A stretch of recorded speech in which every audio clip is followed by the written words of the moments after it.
नाज़रीन, नओं दरो जे स्कूल में जश्न आज़ादी की तकरीब कोठाई वई। तकरीब में शागिर्दनि तकरीरूं ऐं टेबलोस पेश कया। तफ़सील ॿुधाए रहिया नूर मोहम्मद सुमरो।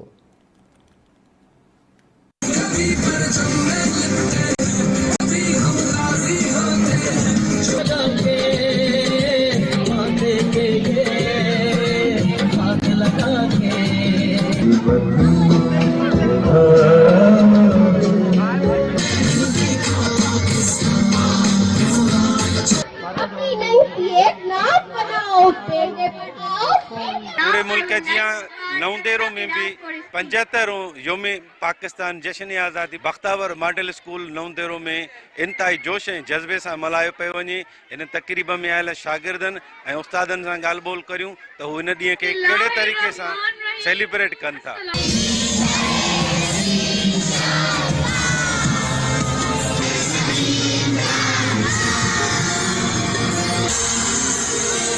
असांखे जश्न आज़ादी जो ॾियारो दिली जोश ऐं जज़्बे सां मल्हाइणु घुरिजे ऐं असांजे ॿारनि उन ॻाल्हि खे साबित कयो आहे।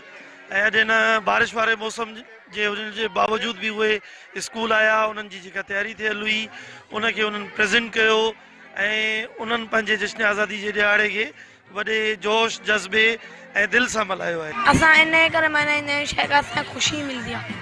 असांजो पाकिस्तान आज़ादु थियो न, जीअं असां पंहिंजी क़ुर्बानीनि खे यादि रखी सघूं या यादि करे सघूं जेके असांजे वॾनि असांजे लाइ क़ुर्बानी ॾिनी पाकिस्तान हासिल करण। आज़ादी जे हवाले सां इहो पैगाम ॾींदमि, जिथे रहो ख़ुशि रहो, मुस्कुराईंदा रहो ऐं पंहिंजनि सां गॾु रहो।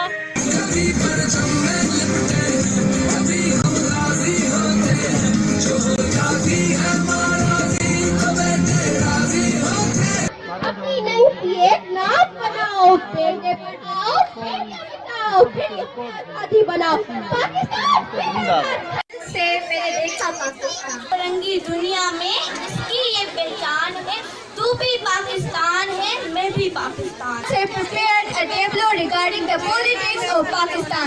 Put your hand together for them.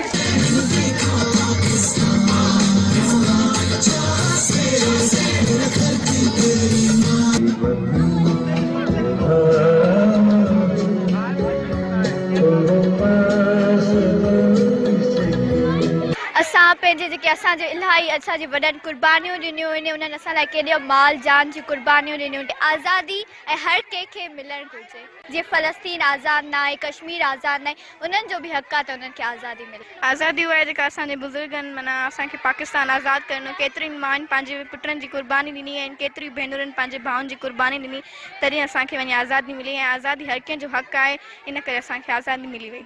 14 अगस्त ते मतिलबु असां आज़ादी हासिल कईसीं। क़ाइदे आज़म वॾी स्ट्रगल कई, असांखे को न अलॻि माना स्टेट मिली त जीअं इंसाननि खे पंहिंजा राइट्स मिलनि। त मल्हाईंदा आहियूं, स्पीचिस कंदा आहियूं, उनमें जोश जज़्बो बि ॾेखारींदा आहियूं त मतिलबु पंहिंजे पाकिस्तान लाइ ॿुधाईंदा आहियूं। इहो पैगाम ॾींदासीं त सेलिब्रेट कयो, ॿियनि माण्हुनि खे ॾेखारियो त सेलिब्रेट कयूं था इंडिपेंडेंस डे। उन्हनि जो चवणो त वॾनि जी जिदोजहद ऐं क़ुर्बानीनि जे बैदि असांखे प्यारो पाकिस्तान अॼोके ॾींहं ते आज़ादु थी मिलियो हुयो।